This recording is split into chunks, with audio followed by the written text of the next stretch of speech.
стиль тигра, кулак тигра. Такие достаточно известные какие-то бренды уже.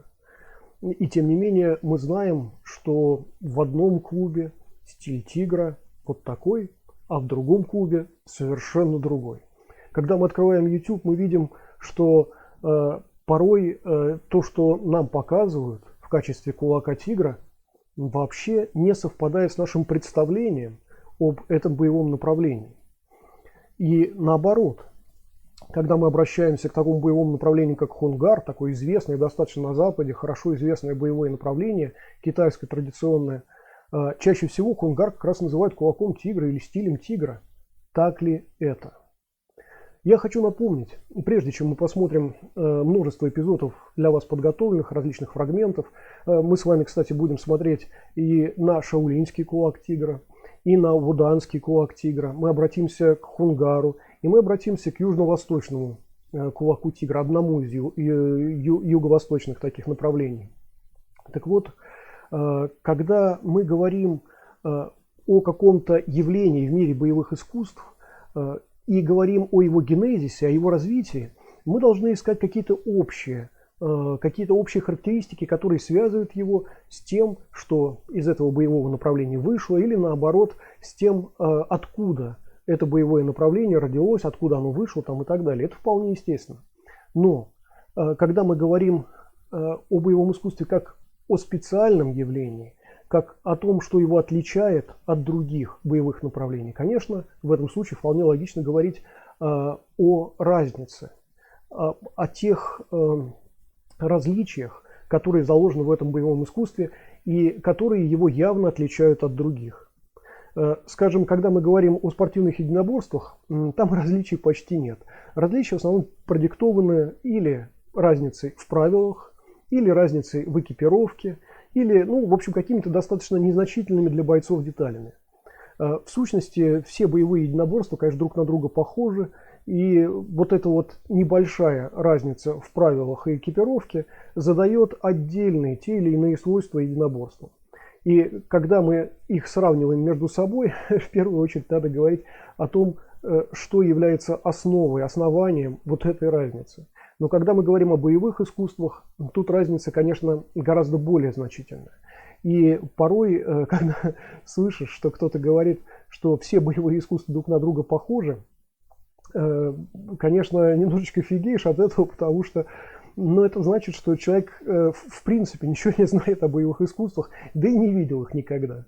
Не говоря о том, что не работал с бойцами никогда, да, скорее всего. И какие-то вот упоминания о кулаке тигра, вот мы сегодня с вами говорим о кулаке тигра, какие-то вот такие упоминания о кулаке тигра, о том, что этот стиль, вот это боевое направление характеризуется такими-то, такими-то вещами, тоже вот так вот слушаешь. А о чем конкретно ты говоришь, о каком конкретно боевом направлении ты говоришь? Вот давайте, пока я небольшую подводку делаю к этому ко всему, мы с вами посмотрим ряд фрагментов, как раз для вас подготовленных. Да? Мы их позже несколько подробнее разберем. Но для начала давайте все-таки чуть-чуть поговорим о различных мнениях, связанных с боевыми искусствами. И в частности, вот мы с вами в основном говорим о китайских боевых направлениях. И сегодня вот о стиле тигра, так называемом. Кстати, вообще, само понятие стиля мне, например, не очень нравится. И, как правило, бойцы, опытные бойцы, которые представляют то или иное боевое направление, не употребляют слово «стиль». Потому что, в сущности, понятие стиля означает, что вы что-то стилизуете подо что-то. Иными словами, делаете что-то такое, что не совсем нужно, не совсем важно. И вот это вот особенная какая-то стилистика похожа просто на какой-то почерк, например, когда кто-то что-то пишет, например, и может там сделать наклон влево, может сделать наклон вправо, может сделать буквы более округлыми, может сделать более какими-то такими рубленными, что ли, и так далее. Это будет разный стиль написания, но то, что написано, все равно не изменится. И вот в этом смысле понятие стиля или стилистики для боевых искусств никак не подходит. Несмотря на то, что я в этом видео буду использовать это слово, в основном для того, чтобы это как бы было привычно для тех, кто привык опять употреблять подобные термины. Так вот, когда мы говорим о боевых искусствах, о каких-то боевых направлениях, то понятно, что именно такие термины: боевое искусство, боевое направление, боевая практика, ну и так далее. Вот это более приемлемо, конечно, для таких обсуждений. Потому что когда мы говорим, например, о единоборствах, о тех же самых, трудно себе представить, что кто-то говорит о каком-то стиле. Хотя, кстати, когда мы обращаемся, например, к современной версии такой муай-тай, все равно, тем не менее, где-то в корнях современного же муай-тай лежит целый ряд отдельных стилей. Хотя на сегодняшний день практически неотличимых друг от друга. В силу опять правил, экипировки и прочего подобного, которые настолько вымораживает и выхолащивает всю вот эту вот стилистику, казалось бы, да, что все приводит к какому-то единому знаменателю и практически лишает всяких различий. Так вот, когда мы говорим о боевых искусствах, эти различия очень сильны. И если мы слышим о том, что какое-то боевое направление называется, например, кулаком Богомола, то, очевидно, это боевое направление явно и сильно должно отличаться, ну, скажем, от того же кулака тигра.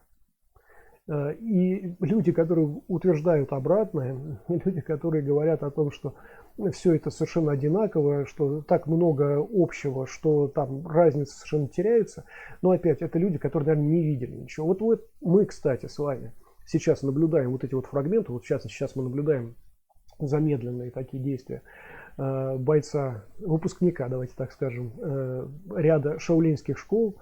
Так вот, обратите внимание на то, насколько то, что мы сейчас наблюдаем, будет отличаться от того, что мы посмотрим несколько позже.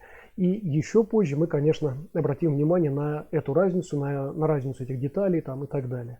Кстати, должен напомнить еще раз, что Шаолиня, того северного Шаолиня, такого легендарного и распиаренного на самом деле только китайскими кинофабриками, что вообще такого боевого направления на сегодняшний день нет, не существует и по большому счету и быть-то не может.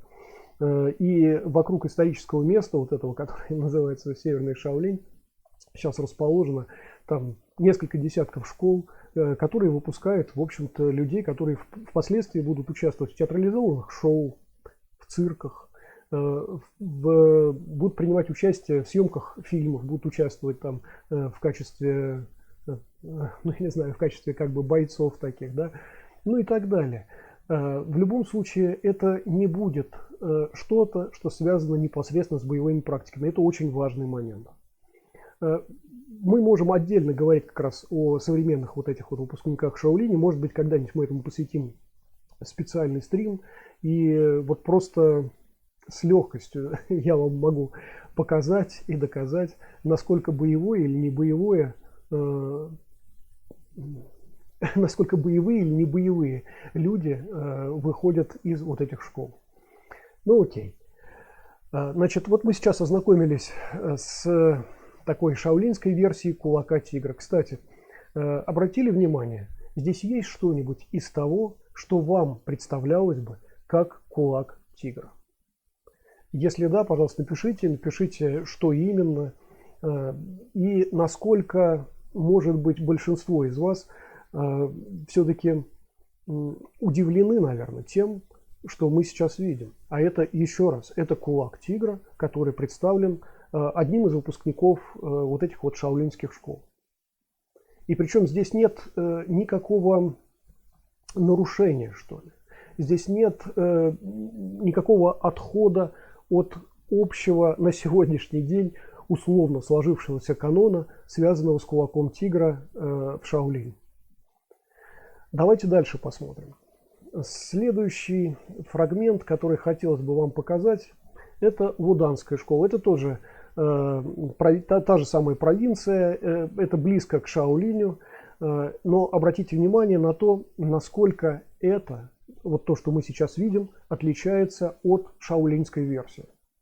Это на всякий случай просто я хочу сказать опять тем людям, которые неверно заявляют, что Шаолинь сделал что-то колоссальное для развития боевых искусств в Китае. Это далеко не так. Он сделал зачастую гораздо меньше, чем Лудан, Эмэй, чем Фудянь там, и так далее. И масса других школ, других очагов, вернее, боевых искусств в Китае, которые послужили вот для этого массового роста, развития, появления различных школ боевых искусств. Так вот, мы видим как раз эту разницу с Шаолинем, явную разницу. И я думаю, вполне теперь понятно, что Шаолинь на Вудан, хотя и влиял, и Вудан на Шаолинь, конечно, влиял, поскольку они рядом прям находятся, но мы видим очень большую разницу в подходе хотя бы к кулаку тигра, как мы его сейчас наблюдаем. И, кстати, вот обращая на то, что сейчас проходит перед вашими глазами, обращая внимание, опять скажите, насколько это соответствует вашим ожиданиям. Скажите, вот вуданский кулак тигра точно ли соответствует тому, что вы себе представляли под кулаком тигра? Это очень важный момент. Дело в том, что, как неоднократно уже говорилось на нашем канале, подражательных стилей в китайских боевых искусствах не так много, их очень мало.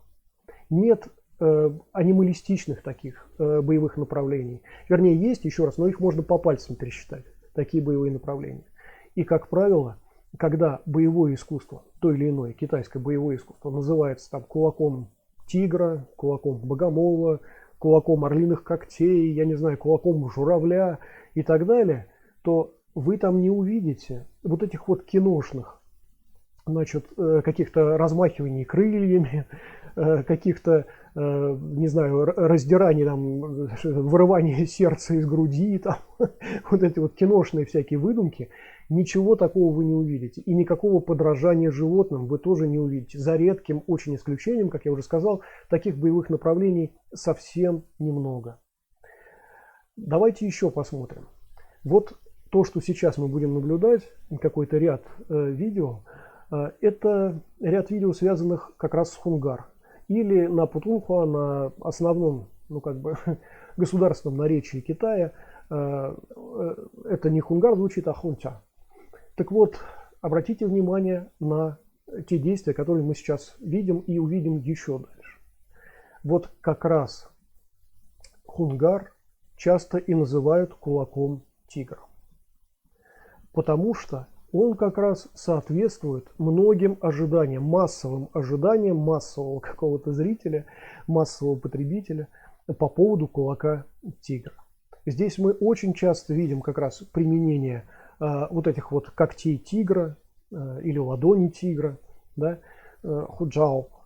Мы здесь часто видим работу двумя руками одновременно, вот как сейчас вот видели.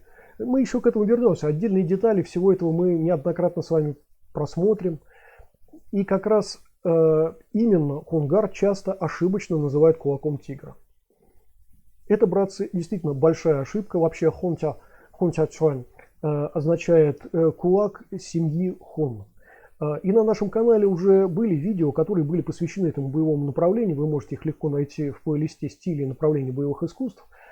Так вот, как раз там, среди прочего, было сказано, что нет опять одного стиля Хунгар, одного Хунтя, что это большое количество, зачастую очень сильно отличающихся друг от друга боевых направлений. И тем не менее, большинство из них, которые вот попали на Запад, опять ошибочно называют именно кулаком тигра. То, что реальные боевые школы, реальные боевые направления, которые существовали задолго до появления Хунтя, а Хунгар появился довольно поздно, ему на сегодняшний день, порядка там 200 лет, если я не ошибаюсь, там плюс-минус, я чуть-чуть могу ошибиться, может быть там 200 там плюс и так далее. Так вот, действительно в Хунгар вошли отдельные элементы и техники из Хучуань, из кулака тигра. И как это часто бывает, когда какое-то боевое направление становится компиляционным, объединяет в себе ряд боевых направлений, значит, использует отдельные элементы и техники из какого-то боевого искусства, то эти заимствованные элементы и техники становятся ведущими в этом боевом направлении. Вполне естественно. Иначе, заимствуя, пришлось бы использовать целое боевое направление. Да? Иными словами, генезис каждого боевого искусства – это отрезание отдельных вещей, отдельных каких-то элементов и техник от основной канвы боевого направления. И вот это как раз является наиболее опасным, что ли, наиболее угрожающим процессом, потому что, ну, это похоже на то, как если вы хотите из нескольких автомобилей собрать другой, но офигенный автомобиль. И тогда, конечно, часть одного автомобиля вы выбрасываете, часть другого автомобиля, третьего автомобиля вы выбрасываете, а из нужных вам деталей создаете нечто, ну, как правило, убогое, клацающее и не слишком рабочее, да? Это вот то, что мы хорошо знаем о компиляционных боевых направлениях. Большинство из них, и современных, и старых, развалилось полностью, не показало свою пригодность. Но, тем не менее, мы уже говорили с вами о том, что целый ряд таких компиляций все-таки оказался удачным. Их не очень много, таких компиляционных боевых направлений, созданных из разных источников. Но, тем не менее, они действительно есть. И, в частности, вот на нашем канале мы уже рассматривали Хонгар, мы рассматривали с вами Цайлифо или Чойлифут, ну и какие-то еще, целый ряд разных боевых направлений. Кстати, что интересно, что Винчунь, ну, по своей сути тоже, например, является компиляционным, да? А его отдельные рукава, его отдельные направления и вовсе компилируют в себе целый ряд еще местных школ, впитывают в себя влияние этих школ и особенности этих школ, не относящихся, на секундочку, к Винчунь, например. Да? Но опять, то есть мы с вами представляем более или менее, как вот эти вот компиляции выглядят, как правило, в мире боевых искусств. И насколько они хороши или плохи, насколько они употребимы или нет, там, и так далее. И сейчас, опять продолжая тему, наблюдая за бойцом Хунта, за бойцом Хонгар, да, мы как раз и видим, что вот то, что нам сейчас демонстрируют, ну прям так и хочется назвать кулаком тигра. Правда? Нет, ребят, это не кулак тигра. Вот то, что мы видели для этого, там, до этого шаолиньскую версию, то, что мы видели до этого, там, вуданскую версию, да, вот это и есть кулак тигра. Несколько позже мы с вами посмотрим еще, по крайней мере, на один вариант именно кулака тигра. Но пока вот давайте насладимся тем, что нам демонстрируют бойцы Хунта. Кстати, мне очень хотелось использовать для этого стрима, как и для многих других стримов, какие-то фрагменты, связанные со спарринговой деятельностью тех или иных боевых направлений, как это применяется, там, и так далее, потому что это в первую очередь вызывает всегда интерес. Но на самом деле YouTube меня забанит за это. Потому что такие вещи, как правило, они чрезвычайно просто держатся авторских прав. И мало того, я уже говорил, что такие спарринговые, применительные какие-то вещи стараются люди все-таки не очень выкладывать в YouTube, в основном потому, что это означает, что, ну, один боец там типа молодец, а там какой-нибудь спортсмен-единоборец или там представитель другого боевого направления как бы не особо молодец, да? Вот это переход вот такой границы, вот это вот стремление, чтобы кто-то потерял лицо, это не очень хорошо для Востока, поэтому такие вещи все-таки стараются не выкладывать в YouTube, хотя их можно найти, на самом деле, особенно видео последних лет вполне могут вам, так сказать, продемонстрировать что-то подобное, но опять, YouTube не всегда такие вещи любит, потому что когда мы видим какие-то спортивные там мероприятия, да, ну, как бы YouTube их проглатывает вполне, потому что там люди в экипировке, по каким-то правилам, все это привычно совершенно, да, и так далее. А вот какие-то более боевые моменты, как правило, YouTube выделяет как жестокость, неоправданную там, и прочее подобное. Ну и, в общем, короче говоря, такие видео, если вы захотите, я надеюсь, что вы сами их найдете в сети. Так что мы будем рассматривать пока чисто техническую часть того, о чем мы сегодня говорим, а именно кулака тигра. Окей. Значит, вот мы сейчас заканчиваем просмотр каких-то эпизодов, связанных с Хунта. И у нас будет возможность сейчас посмотреть на отдельные эпизоды юго-восточного направления Хуншуань, которые, секундочку, которые были сняты совершенно для других целей. Здесь в том числе будет масса медленных достаточно, и будут и быстрые достаточно моменты, но они были сняты для отдельных уроков, связанных с Хуншуань, который вот у нас на канале есть. И там отдельные элементы будут такие, ну вот как вот те, что мы сейчас наблюдаем, это узкоспециальные такие элементы, которые вам едва ли дают представление о Худшуань, как вы его, наверное, представляли до этого видео. И, наверное, они не очень соответствуют вашим ожиданиям. Хотя позже вы увидите в том числе и то, что вполне, наверное, соответствует вашим ожиданиям, то, что вы себе представляете как кулак тигра.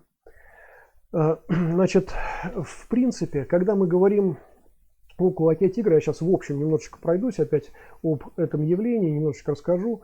Значит, вообще кулак тигра – это достаточно распространенное в Китае название совершенно разных, не связанных между собой боевых искусств. И в данном случае мы можем слышать о Худшуань, о кулаке тигра, Хусиншуань, о кулаке формы тигра. И, значит, мы можем слышать о Худжуан, о столбах тигра. Мы можем слышать о Худшун, я даже не знаю, как это сказать, кулак уважения перед тигром, что я не знаю, как это лучше выразить. Есть такие вещи, которые с китайского языка напрямую перевести довольно сложно. И, ну и так далее, и так далее. В том числе есть такое фудзянское направление, очень известное, Худшуань, о котором, наверное, ну, может быть, сейчас я буквально пару слов дополнительно еще скажу. Ну, в частности, одним из... Во-первых, худзянское направление является одним из, наверное, самых таких активных и агрессивных, что ли, я даже не знаю, как это лучше сказать, самых таких, ну, полагают, что одно из самых мощных, хотя это не совсем так, если его сравнить, например, с тем же Хунгаром, который мы видели, или с суданским направлением. Там, конечно, тоже очень большое давление атаками и защитами и так далее, но, тем не менее, там условно на такой не очень объективный взгляд кажется, что фудзянское направление наиболее такое агрессивное, что ли, да. Вот. И, тем не менее, несмотря на то, что тигр вроде бы такая фигура и в Китае, и, скажем, в славянских странах, считается, что эта фигура такая активная, агрессивная, мощная и прочее подобное, да? Тем не менее, для, например, фудзянского кулака тигра основным, наверное, девизом, таким лейтмотивом является примерно такая фраза: сначала защита, потом нападение. Вот это вот интересная очень особенность. Дело в том, что для китайских боевых искусств стратегия и, ну, и в том числе тактические какие-то решения, вот стратегия в первую очередь является определяющей для тех или иных боевых направлений. И трудно представить себе бойца, ну, традиционщика, бойца, я имею в виду, еще раз, не талушника, не там около боевого господина, трудно себе представить бойца, который решает все, ну, примерно так, как спортсмены это решают там на ринге. Ну, то есть, типа, как пойдет. И то, что на ринге часто называют стратегией, на самом деле это тактические решения для бойцов всего лишь. Вот. А стратегия является наиболее важным каким-то существенным показателем и подготовленности бойца, и его приверженности тому или иному боевому направлению. Так вот, например, опять, когда мы говорим о фудзянском Худшуань, то вот этот принцип: сначала защита, потом нападение, потом уже вот это вот то самое агрессивное какое-то проявление, это стратегический подход. Если вы умеете хорошо атаковать, если вы можете теснить противника своими атаками, заканчивать боевую ситуацию в 2-3 движения, то естественно, вполне вы должны сначала обеспечить собственную безопасность. Это логика, которая, собственно, и ложится в основу стратегии Худшуань. И на самом деле во многих таких достаточно мощных и по-своему агрессивных боевых направлениях мы наблюдаем именно такую же логику. Сначала вы обеспечиваете собственную безопасность и за ней следите на протяжении всего сражения, всей схватки. Потому что, это же просто, потому что если вы за своей безопасностью не следите, то, соответственно, не сможете реализовать и тех возможностей, которые заложены в вашем боевом искусстве. Это вполне естественно. Если вы защищены, то всегда сможете проатаковать противника. Если не защищены, противник всегда сможет проатаковать вас. Так вот, да, действительно, значит, когда мы касаемся, там, например, вот юго-восточного фудзянского направления Хучуань, этот стратегический подход, который следит в первую очередь за вашей безопасностью, уже во вторую очередь вынуждает вас проатаковать мощно вашего противника многократно, да, именно многократно причем. Кстати, отдельные эпизоды этого вот вы видите сейчас на своем экране, хотя не безотносительные. Еще раз, эти эпизоды, которые вот вы сейчас наблюдаете, были сняты там для специальных достаточно отдельных моментов, связанных с уроками Хучуань на нашем канале. Так вот, да, еще, кстати, возвращаясь вот к фудзянскому, например, направлению, да, там даже существует, например, 4 способа так называемого выброса С. Собственно, это 4 способа работы диафрагмой, 4 способа, ну, если хотите, дыхания. И все 4 способа выполняют совершенно разные функции в разных аспектах защитно-атакующих ваших действий. Да? Это я просто говорил к тому, что многие господа сильно ошибаются, разделяя внешние школы и внутренние школы, разделяя по принципу, есть ли там нейгон, или то, что сейчас называют цигун. Так вот, я еще раз напомню, во всем вайте, во всех боевых направлениях, внешних так называемых школах, таких прикладных школах, настоящих боевых школах, да, в них во всех обязательно присутствует нейгон. А вот те, которые выделились уже в нейдя, в такие внутренние школы, да, внутренние боевые направления, да, вот там прикладного уже мы наблюдаем очень мало. И когда говорят о какой-то прикладной пользе, боевой пользе тайди или багуа на сегодня, да, или еще каких-то подобных направлений, то, конечно, это вызывает чаще всего усмешку, потому что, ну, понятно, что вот эти боевые направления, которые являются внутренними так называемыми школами, что они далеки от боевых практик, от боевого применения, да, и уже совершенно выделились вот структуры, которые в основном служат поддержанию здоровья, если хотите, если повезет, долголетия и так далее. В то время как примерно такими же характеристиками обладают и вайта, и внешние так называемые школы, боевые школы, прикладные школы, которые в том числе уделяют внимание, пусть опосредованно, но уделяют внимание и вашему здоровью. Там существуют и восстановительные практики специальные и так далее, ну и в том числе вот то, что мы называем цигун или, если правильно говорить, нейгун. Окей. Так, сейчас вот мы досматриваем этот эпизод, да, и у нас будет возможность переключиться на следующий. Давайте вот посмотрим. Здесь немножечко более интенсивной работы. Ну, кстати, на самом деле где-то в треть скорости, конечно. Еще раз я просто хочу напомнить, что когда снимаются какие-то видео для уроков или для консультаций каких-то, которые вот на нашем канале присутствуют, то обычное совершенно дело, значит, бойцы, которым это предназначено, просят выполнять это медленнее значительно, чем технически это возможно, да. И вот, в частности, вот сейчас мы наблюдаем совсем медленно, да. Опять для того, чтобы не было пустого мелькания такого, да, в котором трудно разобраться. Вот. А для того, чтобы можно было рассмотреть каждую деталь, понять, что к чему, зачем и так далее. Обратить внимание вот как раз на отдельные элементы, на отдельные детали происходящего.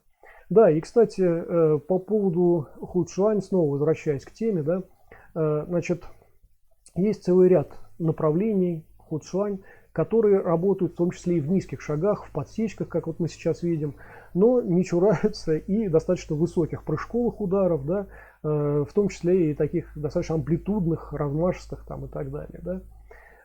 И по поводу, вот как раз мы говорили с вами, по поводу работы двумя руками одновременно, да, есть боевые направления, которые сильно опять отличаются и от хунгар, который вот мы видели несколько раньше, и от вудан, где практически не используются две руки одновременно, да, в атакующих защитных действиях, и от шаолинь, от той версии, которую мы наблюдали тоже в самом начале этого видео. Мы сейчас еще вернемся к этим фрагментам, будем их отдельно разбирать, отдельные какие-то моменты просматривать, с этим совсем связанные. Так, одну секундочку. Сейчас я вернусь к предыдущему состоянию. Окей. Надеюсь, что сейчас вы составили какое-то общее впечатление, общее представление о том, как выглядит кулак тигра. Один и тот же, казалось бы, кулак тигра, и насколько он является разным в разных, на самом деле, кулаках тигра. Причем исторически Хучуань, исторически вот это вот кулак тигра, эти школы, эти боевые направления даже не были связаны между собой. Они возникали сами по себе, они возникали локально. И, кстати, несмотря на такое изобилие вот этих вот кулаков тигра в Китае, да, в традиционных китайских боевых искусствах, несмотря на такое изобилие, тем не менее, кулак тигра не является каким-то преференциальным, не имеет какое-то огромное количество прям последователей, большее, чем число последователей какого-то другого боевого направления, например, Тонуанпай в Китае, или там Инджао в Китае, там, и так далее, и так далее. Да?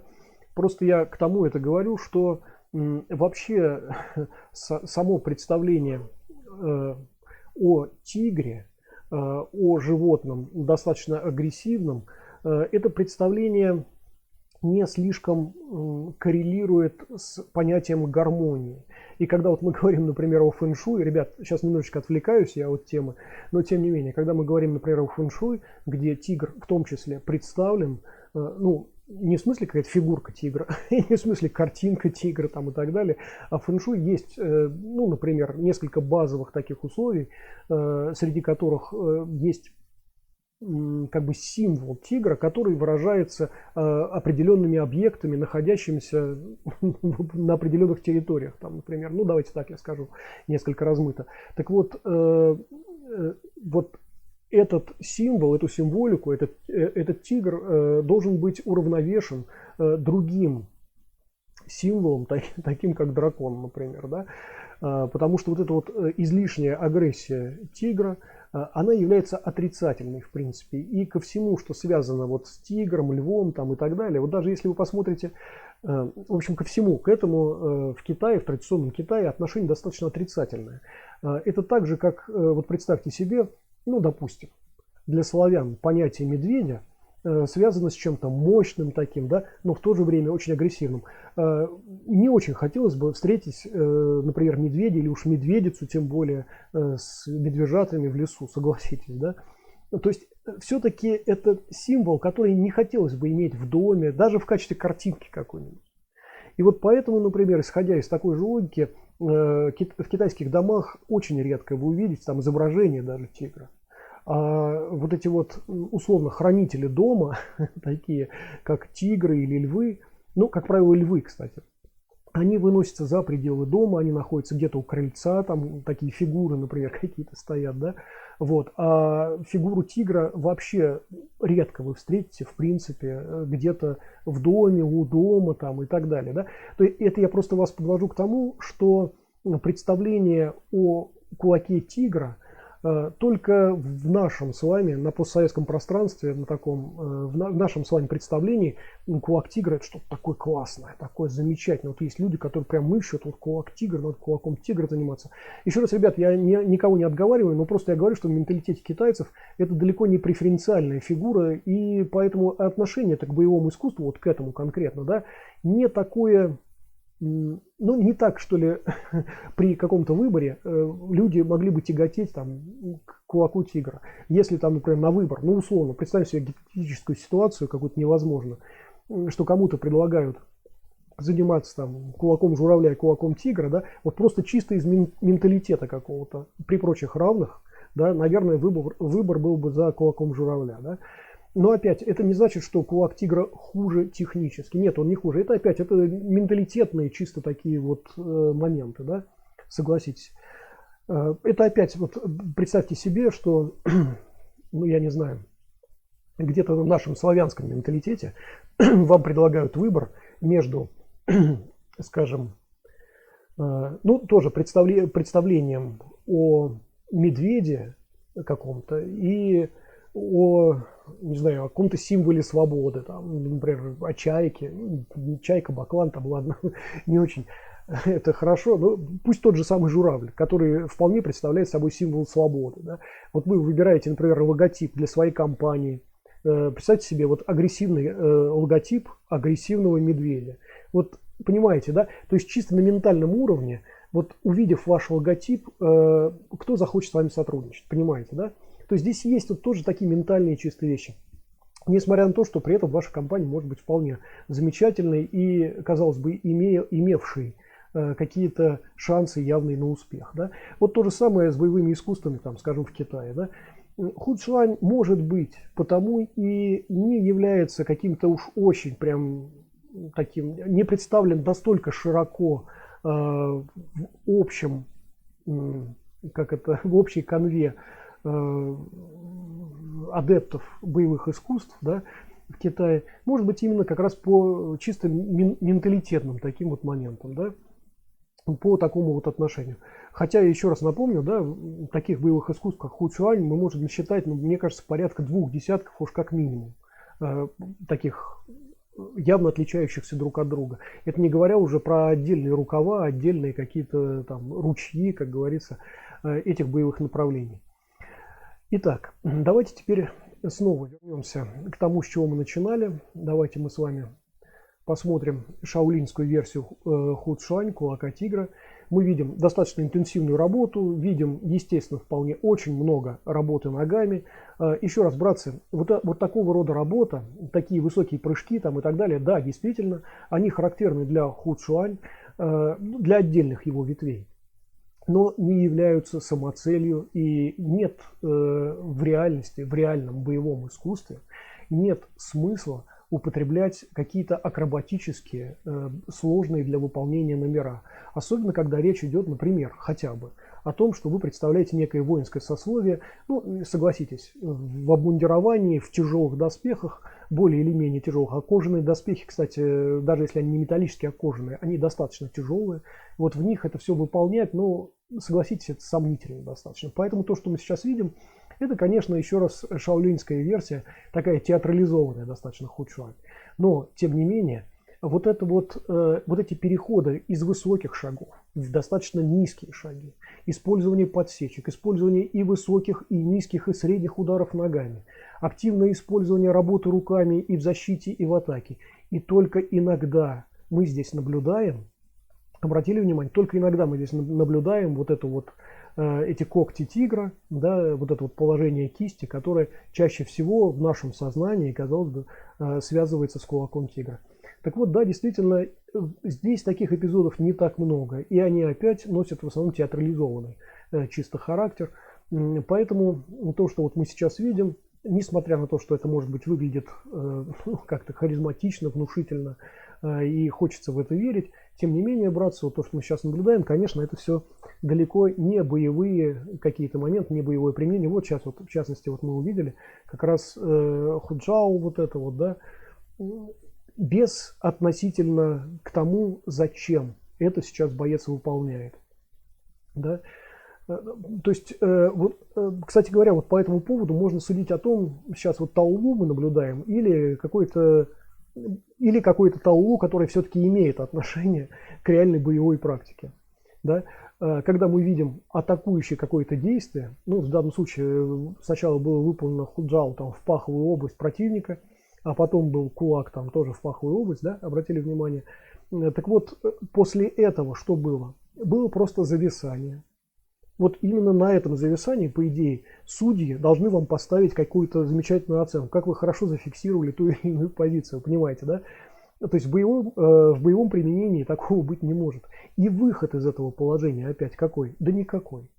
Практически окончилась целая серия действий, пауза, и начинается целая серия действий, не связанных с тем, что делалось до этого. Вот таким образом можно судить о том, насколько таулушно, насколько просто акробатически театрализованно перед вами выступают, или все-таки в какой-то боевом явном применении. Да? И тем не менее, давайте все равно насладимся, как говорится, этим шоу.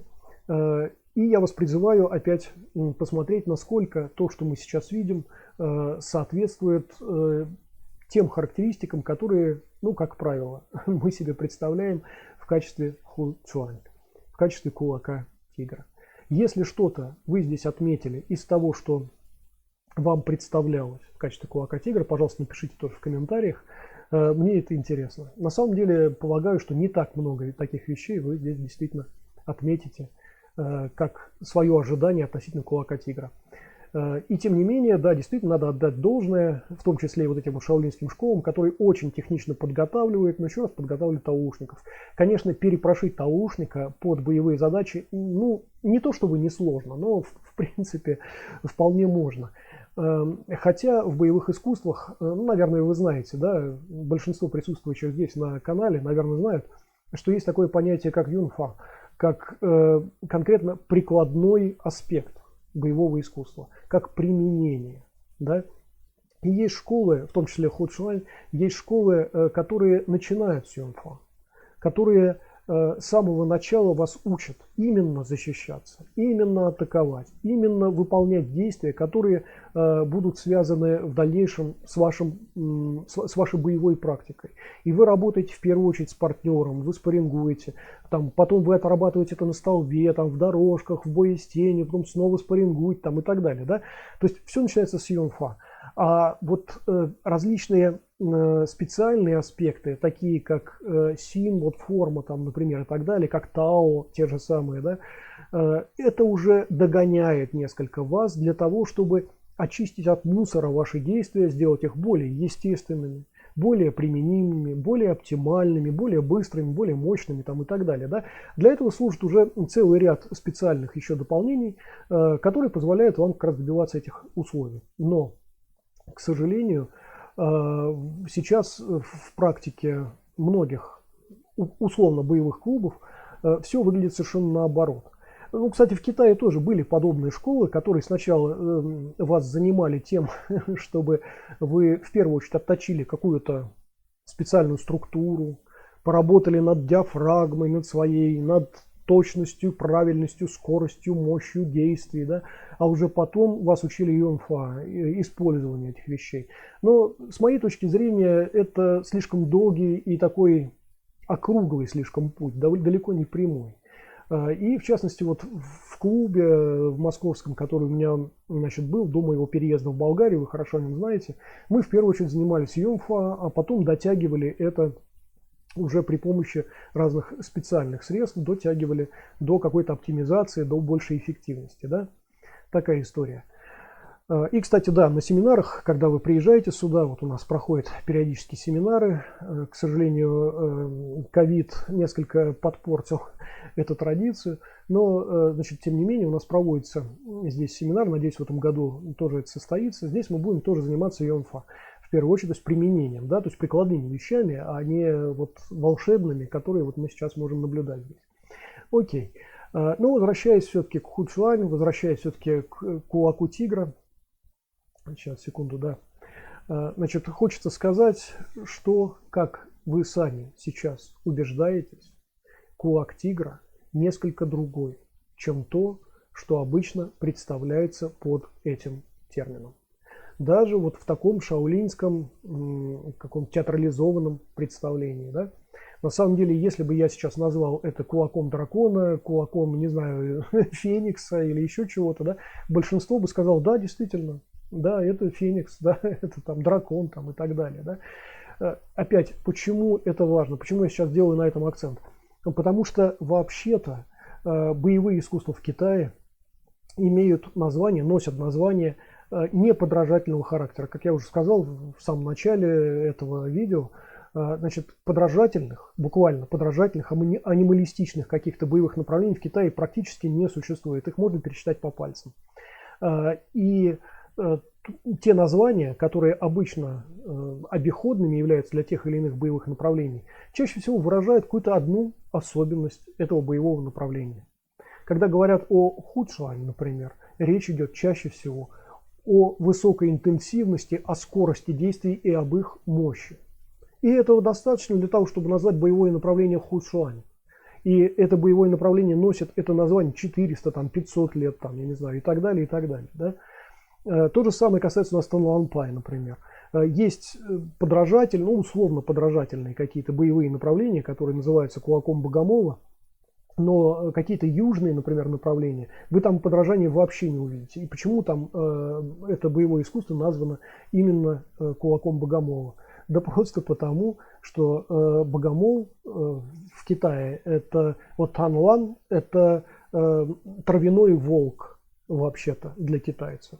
То есть это тоже достаточно, ну, по-своему агрессивное и очень эффективное на своей охоте существо.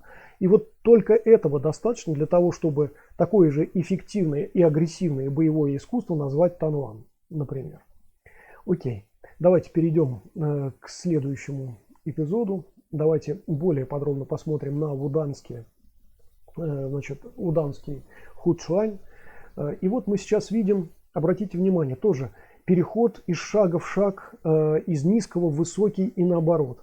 Тоже большое количество подсечек. Большое количество работы ногами, да, что вообще свойственно, кстати говоря, вуданским школам. Там достаточно, ну, мы наблюдаем в любом из проявлений вудана, а там много разных школ, в том числе худшуань, мы наблюдаем достаточно много работы ногами. Да. При этом обратите внимание на работу руками. Атакующее действие, как правило, одно.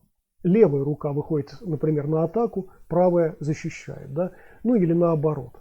Да, видели, обратили на это внимание? То есть вот таких вот спаренных явно атакующих действий, когда две руки идут в атаку, или две руки обе выполняют защиту, а потом атаку, да, здесь мы этого практически не увидим. Ну, за редким исключением, очень редким исключением. Кстати, вот сейчас обратите внимание на реализацию худшуань, где практически все время у нас боец находится в среднем или очень низком шаге. Да, обратили внимание? Который позволяет работать очень эффективно в нижнем регистре, подсекать своего противника, атаковать его корпус, паховые области, выбивать колени, разбивать бедра и так далее, голени, значит, разбивать. Это то, что, кстати, запрещено в спорте, вот поэтому в спорте и в ММА вы такие вещи, конечно, не увидите, да? Вот. Кстати говоря, почему это тоже такой важный достаточно момент?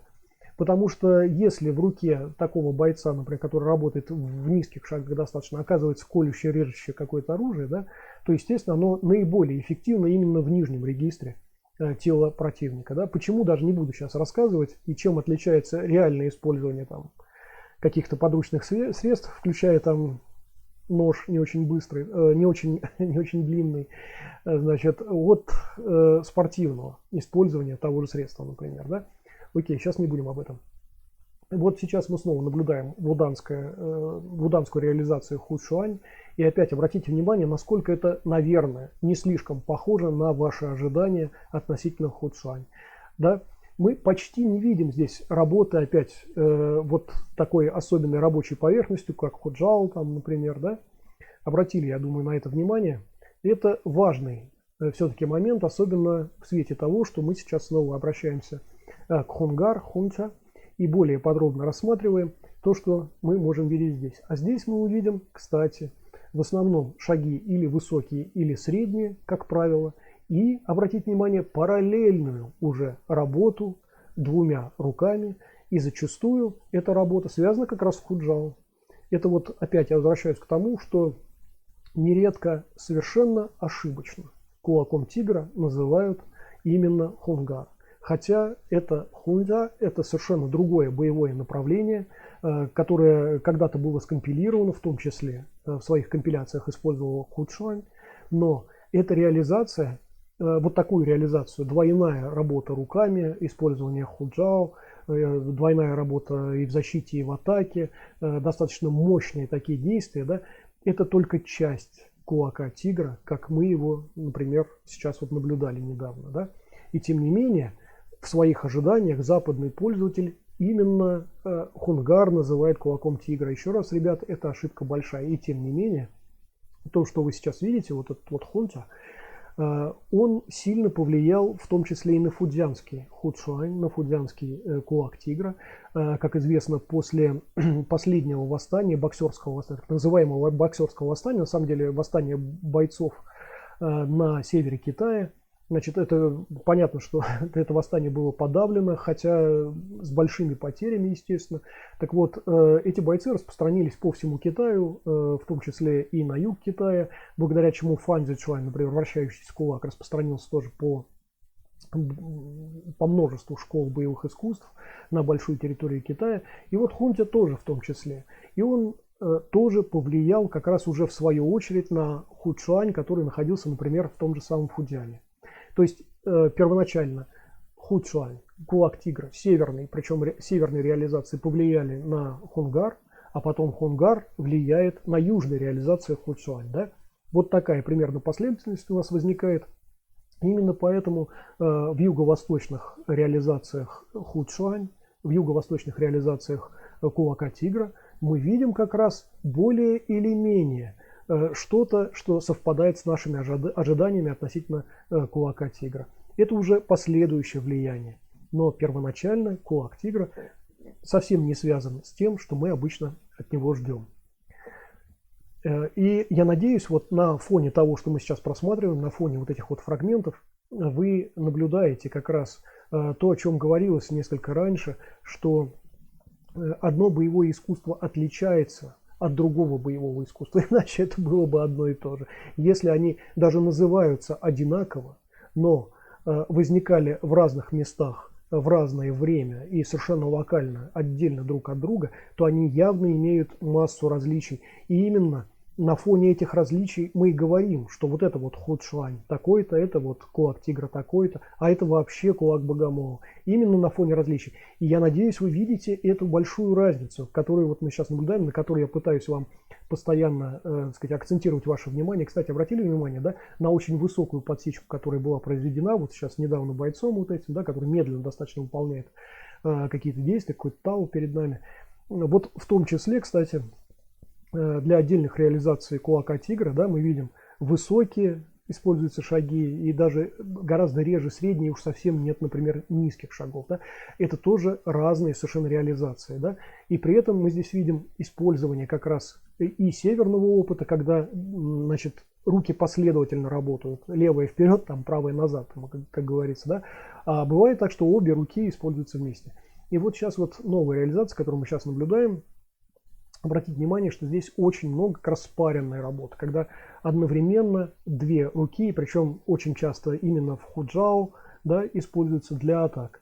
И, кстати, еще раз напомню, что вот эти вот киношные всякие действия по вырыванию сердца из груди, по вытаскиванию ребер или вот подобных вещей, глупых, совершенно нелепых, выдуманных в кинематографе, совершенно не для этого используют худжао. Худжао, как правило, используется, несмотря на то, что это одна и та же форма, используются разные части этой формы, формы ладони, и для разных целей.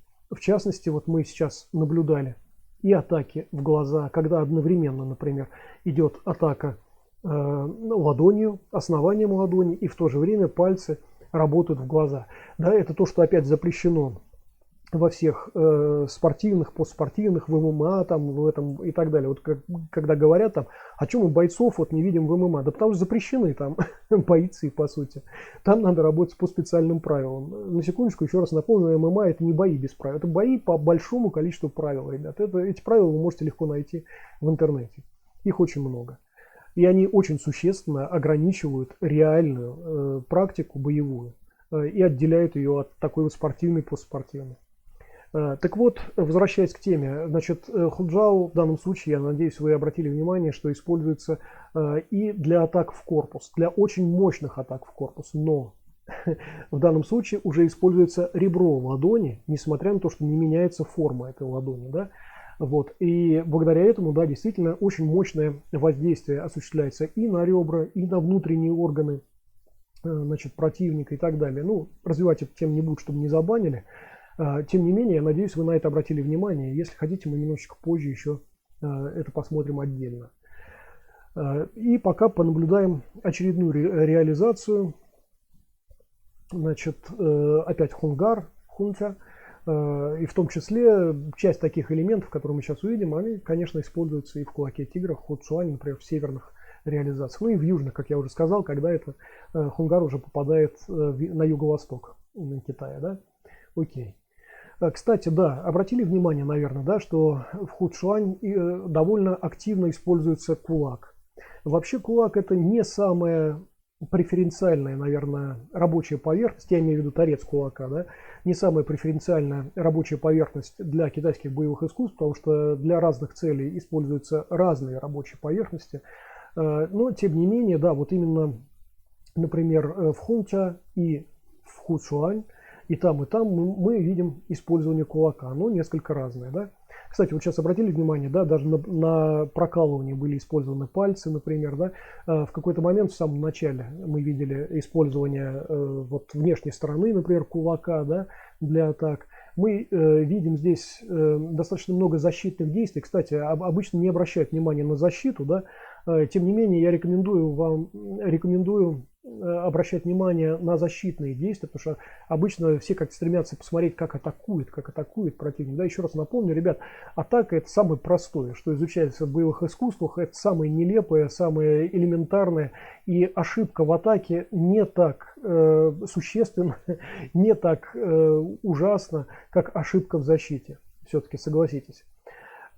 И давайте посмотрим следующий эпизод. Нет, давайте вот это вот я пропущу уже. Это все-таки такие достаточно узкоспециальные. Может быть, это не очень важно сейчас. Давайте посмотрим общую какую-то работу. В данном случае на столбе, например, мы наблюдаем работу. Да?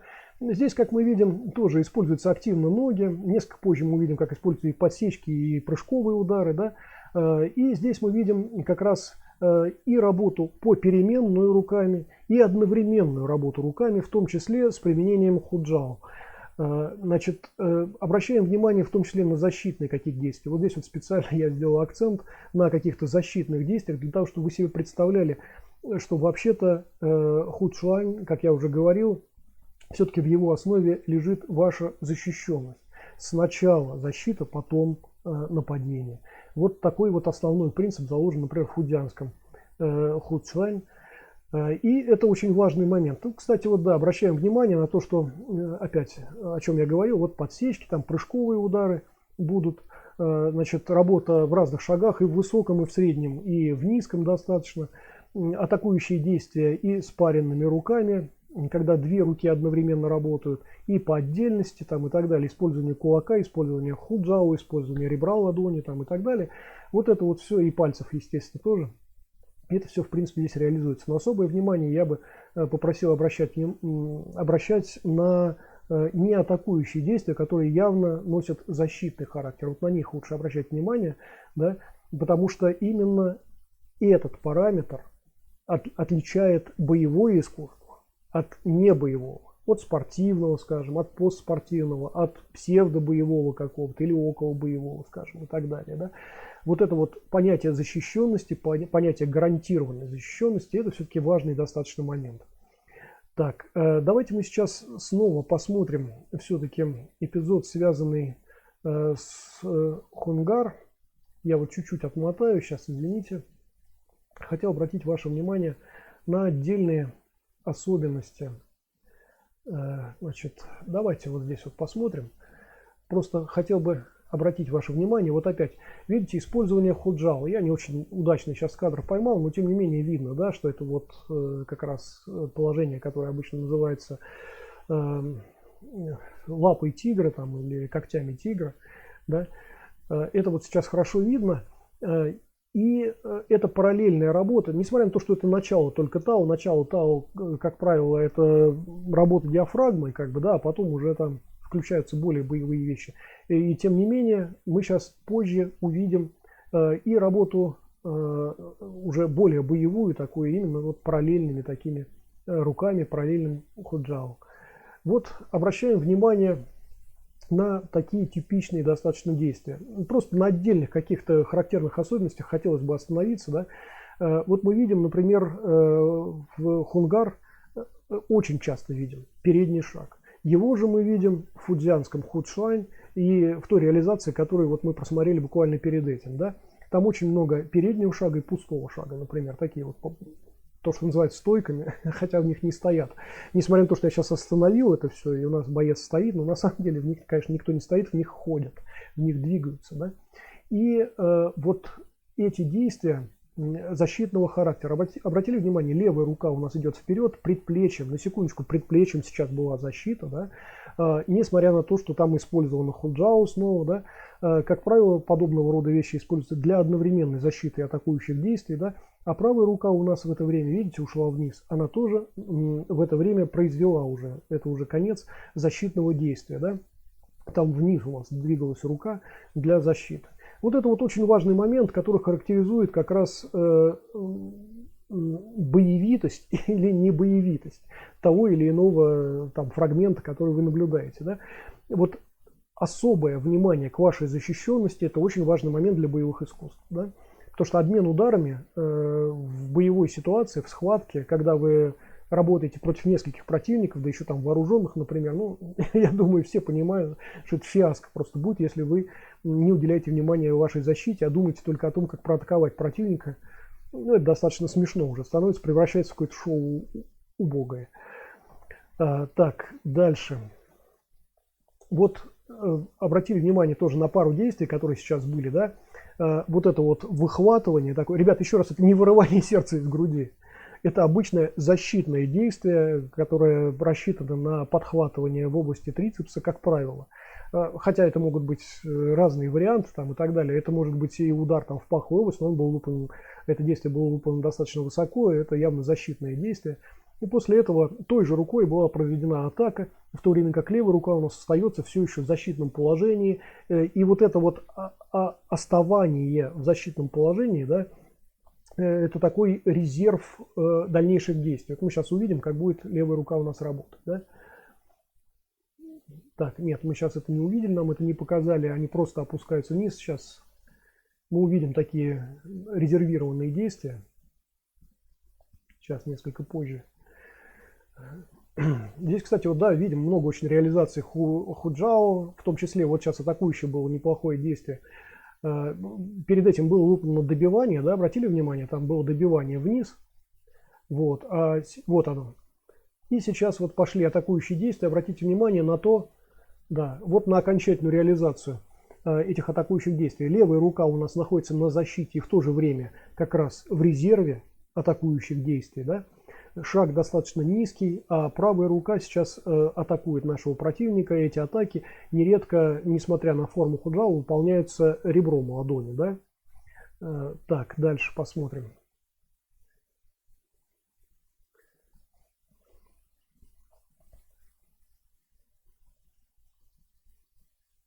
Вот достаточно много защитных действий снова, да, которым уделяется здесь специальное внимание. Вот это вот вниз работа кулаками, там, да, которая, слушайте, как бы нас не забанили. Ну, в общем, короче говоря, это тоже защитные действия, чтобы просто не забанили меня все-таки, да.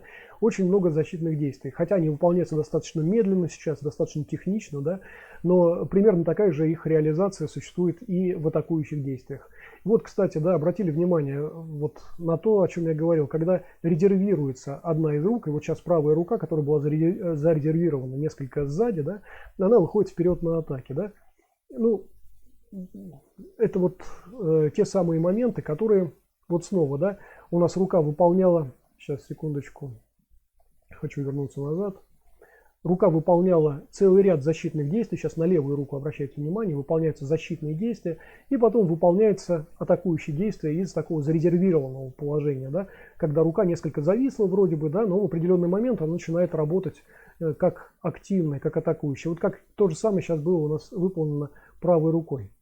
Сейчас, одну секунду. Обращаем внимание сейчас уже на правую руку, которая очень долго находится в одном и том же положении, а потом выполняет уже защитные и атакующие действия, да, обратили внимание. Вот это вот, кстати, характерно для хунгар, для хунтя. Да?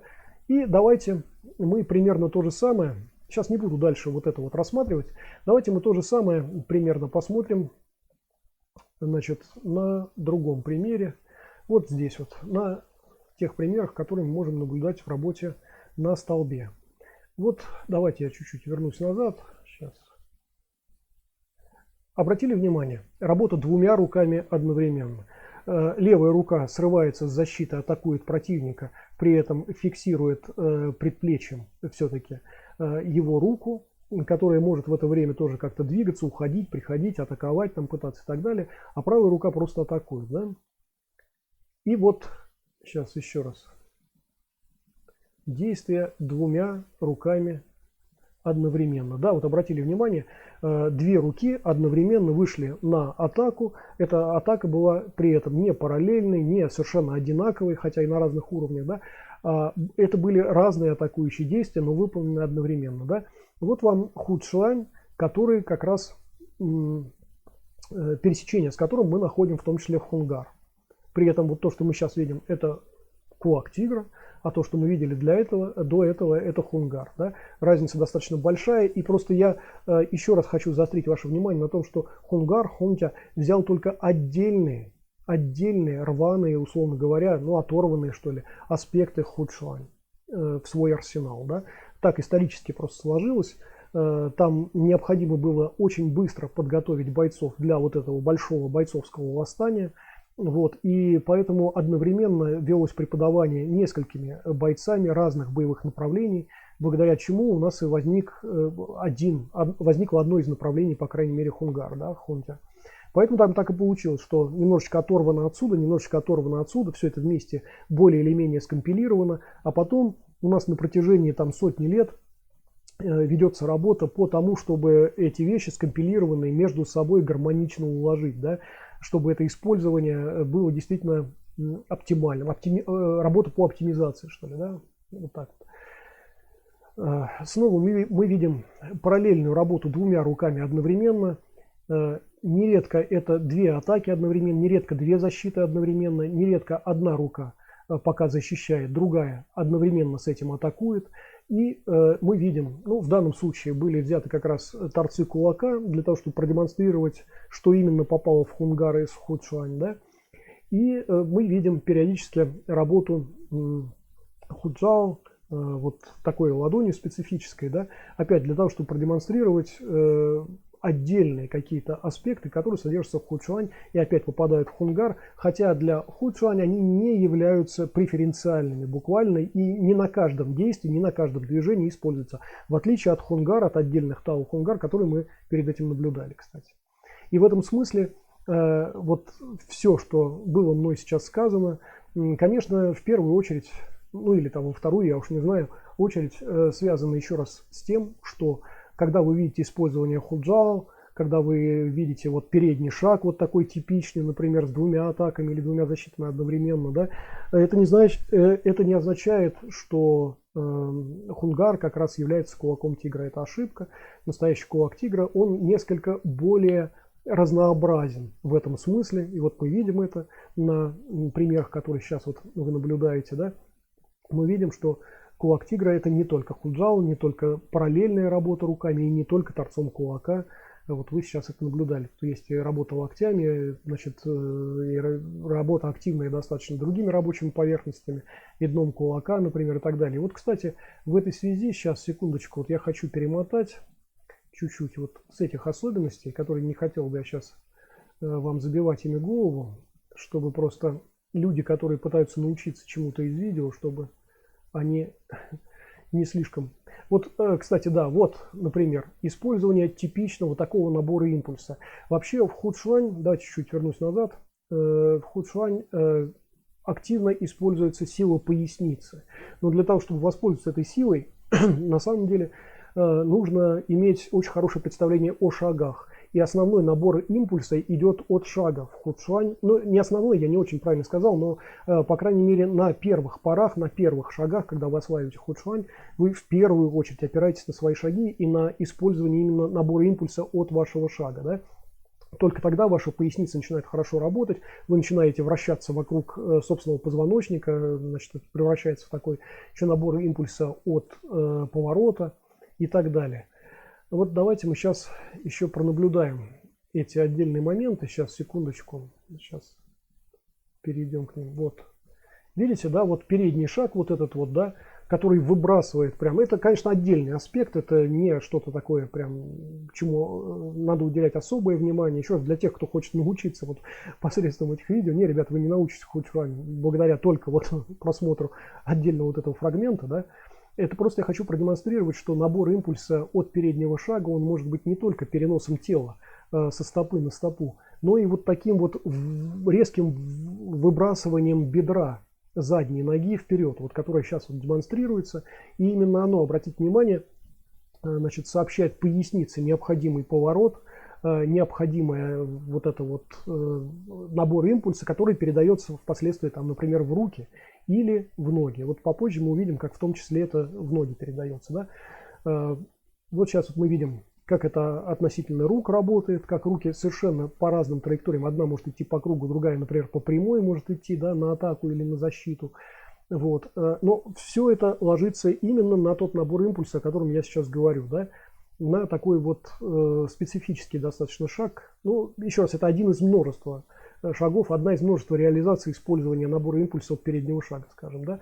И тем не менее мы видим, как много элементов, как много действий можно положить на этот набор импульса. Да.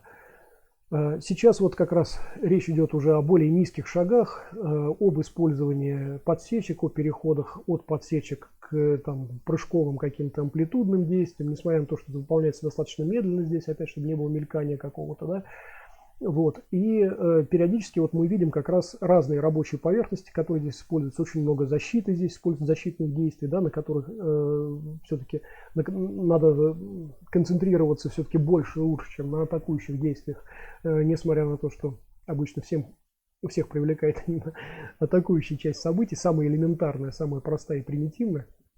Но тем не менее, да, она почему-то привлекает больше, значит, граждан на эти вот все просмотры, хотя здесь самая главная защита, да, вот в частности, обратить внимание на положение рук такое, очень своеобразное, которое призвано именно защищать вас. Здесь очень много показано разных элементов защиты, как и в начале, собственно, этого фрагмента, который сейчас я промотал это начало, но в начале уже вот этого ролика мы это видели. И вот, кстати, обратите внимание на использование ног, да. Видим, как вот тот шаг, который до этого был использован, да, набор импульса от переднего шага, да, как он реализуется одновременно, практически, ну, в такую последовательную параллельную работу ногами и руками. Как шаг любой может содержать в себе уже атаку ногой, причем на любом уровне, да, и одновременно с этим заканчиваться, например, атаками и защитами руками, да. Это тоже такая типичная достаточно работа для худшуань, отдельный аспект такой работы, по крайней мере, которые, кстати, тоже стали одними из самых, наверное, ведущих уже в хунгар. Да? То есть, еще раз я просто напомню, что кулак тигра гораздо шире, гораздо объемнее с точки зрения именно своего арсенала какого-то такого близкого к нашему представлению худшуань, казалось бы. Вот, чем тот арсенал, который вошел в хунгар, да, достаточно урезанным все-таки. Но, тем не менее, значит, действительно, в хунгар мы наблюдаем отдельный ряд аспектов, связанных с худшуань, из-за чего, еще раз напомню, ошибочно хунгар называют кулаком тигра. Это вообще, братцы, не так. А кулак тигра все-таки, вот как мы видели по вуданьским, по шаолиньским, по фудзянским каким-то фрагментам, которые вот мы наблюдали несколько раньше, кулак тигра выглядит совершенно по-другому, чем, казалось бы, нам это представляется. Я надеюсь, что я сделал какие-то отдельные акценты на том, что такое кулак тигра, на том, чем он значительно отличается от того, что нам кажется кулаком тигра. Я надеюсь, что вы увидели разницу между шаолиньской и вуданской реализацией, например, того же кулака тигра, или юго-восточной реализации кулака тигра, да, и научились более или менее отличать все-таки кулак тигра от того, что очень может показаться кулаком тигра от хунгар. По крайней мере, от ряда реализаций хунгар или хунца. Не забываем подписываться, делиться, ставить лайки, писать комментарии, жать колокольчик, чтобы ничего не пропустить, переходить по ссылкам внизу и на плейлисты нашего канала, где легче сориентироваться в тех темах области боевых искусств, которые вас интересуют. К сожалению, сейчас в последнее время YouTube что-то сбоит, у него какие-то проблемы явно появляются, и несколько последних стримов у нас явно были поломанными, в результате чего мне приходилось выкладывать вот подобные полустримы, то есть достаточно длинные видео, которые все-таки не являются полноценными стримами, потому что у нас нет прямого общения с вами. Только в момент премьеры мы можем общаться через чат. Значит, поэтому вот мне приходится выпускать это видео в качестве такого около стрима. Фактически я его наполнил тем контентом, который обычно у нас присутствует именно в стримах. Но, к сожалению, вот благодаря этим сбоям в YouTube мне не хочется опять рисковать, опять выходить с каким-то поломанным явно стримом. Дождемся счастливого момента, когда все сложится нормально и на YouTube, и с обновлениями Windows, которые вот в последнее время в том числе, значит, присутствуют в сети. И я вам желаю, как обычно, хороших тренировок. Еще раз не забываем писать комментарии. Счастливо!